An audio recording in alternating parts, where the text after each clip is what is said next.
வணக்கம். அன்பார்ந்த நேயர்களுக்கு உங்கள் ஜோதிடர் ஜெயமஸ் சந்திரமௌலியின் பதிவு. இந்த பதிவில் நம்ம பார்க்க இருக்கிறது விருச்சிக லக்னத்திற்கு செப்டம்பர் மாதத்திற்கான மாத பலன். 4ஆம் இடத்துல ராகு கும்பராசியில், 5ஆம் இடத்துல சனி மீனராசியில், 8ஆம் இடத்துல குரு மிதுன ராசியில், 10ஆம் இடத்துல சூரியன் இருக்கிறாரு அப்படிங்கிறதையும் கேது இருக்கிறாரு அப்படிங்கிறதையும் நம்ம ஞாபகம் வச்சுக்கணும்.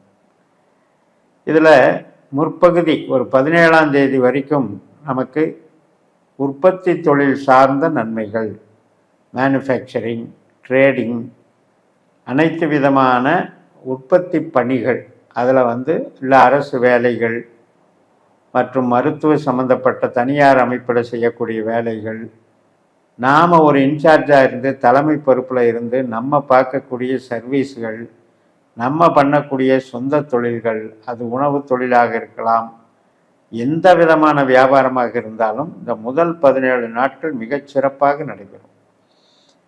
இந்த சூரியனுடைய பலம் 10ஆம் அதிபதி, நமக்கு தொழில் ஸ்தானாதிபதி.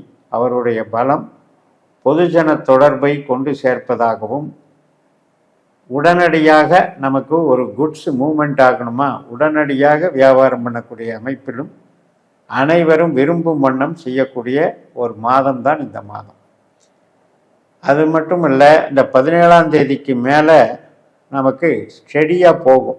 ஏற்கனவே அந்த 17 நாட்கள் நம்ம என்ன பிஸ்னஸ் நடந்ததோ அந்த பிஸ்னஸ், நம்மளுடைய பணிகள், நம்மளுடைய பங்களிப்பு, அதை அப்படியே தொடர்ச்சியாக டெவலப் பண்ணும். பிற்பகுதியில் இன்னொரு ப்ளஸ் பாயிண்ட் என்ன அப்படின்னா, பிற்பகுதியில் உறவுகள் சார்ந்த நன்மைகள். முற்பகுதியில் உறவுகளில் சின்ன சின்ன ஈகோ இருந்துகிட்ருக்கும். 17 நாட்களும் ஒரு ஈகோனால் சின்ன சின்ன கோபங்கள், அல்லது வேலை அதிகமாக இருக்குது, உறவுகளுக்கு சார்ந்த ஒரு நேரம் ஒதுக்க முடியல, ஒருத்தர் புரிஞ்சிக்க முடியல, தேவையில்லாத மன சந்தேகங்கள், மனக்கசப்புகள், மனபேதங்கள், difference of opinion, misunderstanding, இதனுடைய தாக்கங்கள் முதல் கூறில் இருக்குது. செகண்ட் ஹாஃபில் அது இருக்காது, சால்வ் ஆயிடும்.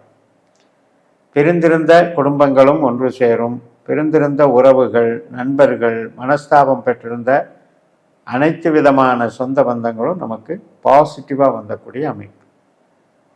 4ஆம் இடத்துல இருக்கிற ராகுவும் 10ஆம் இடத்துல இருக்கிற கேதுவும் ஏதோ ஒரு குழப்பத்தை உண்டு பண்ணிட்டு இருப்பாங்க. சொந்த பந்தத்தில், அல்லது நம்ம ஒரு இடம் வாங்குகிறோம், அல்லது ஒரு உற்பத்தி பண்ணுற தொழிலில் இருக்கோம் அப்படின்னா, வேலை செய்யக்கூடிய நபர்கள் இந்த வகையில் ஏதோ ஒரு கன்ஃபியூஸை பண்ணிகிட்டு இருப்பாங்க.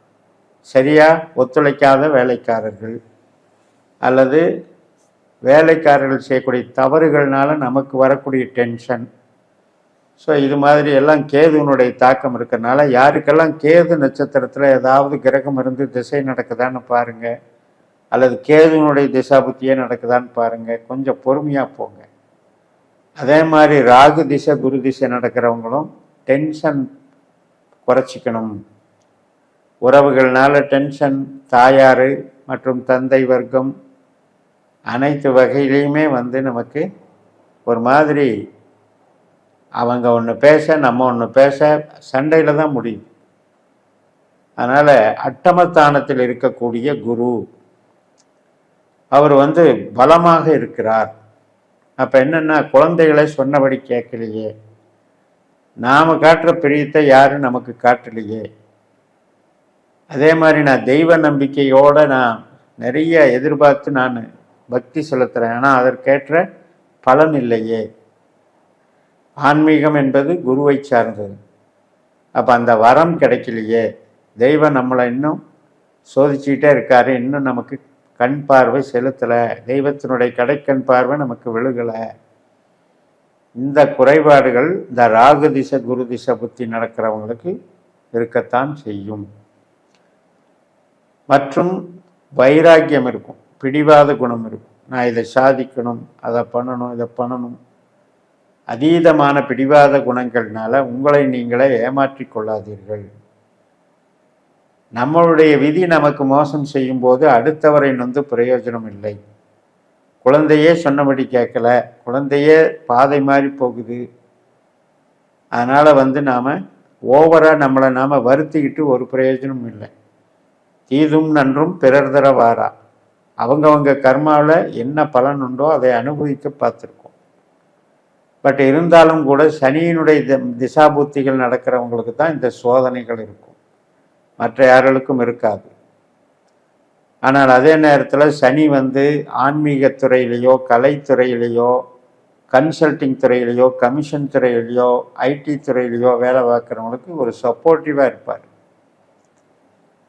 கொஞ்ச காலத்தில் பார்த்தீங்கன்னா சுக்கரனுடைய பலம், செவ்வாயினுடைய பலம், இது எல்லாமே கன்சல்டிங், கமிஷன் துறை, ஐடி லைனு, டிரான்ஸ்போர்ட்டேஜு, லாஜிஸ்டிக்ஸு, மார்க்கெட்டிங்கு, பெரிய படிப்புகள் படிக்கிறது, பிஹெச்டி மாதிரி ரிசர்ச்சுக்கு படிக்கிறது, மேல் படிப்புக்கான வளர்ச்சியை தருவது, இதுக்கெல்லாம் சாதகமாக இருக்கும்.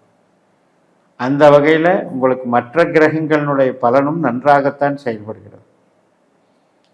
இப்போது நம்ம பிற்பகுதியில் நம்ம உறவுகள் சார்ந்த விஷயத்தில் எடுத்துக்கும்போது, இப்போ ஒரு திருமணமாகலை பார்த்துக்கிட்டு இருந்தோம், திடீர்னு திருமணம் செட் ஆகும், பிரிந்திருந்த உறவுகள் ஒன்று சேரும், குழந்தை பிறப்புக்கும் சாதகமாக இருக்கும்.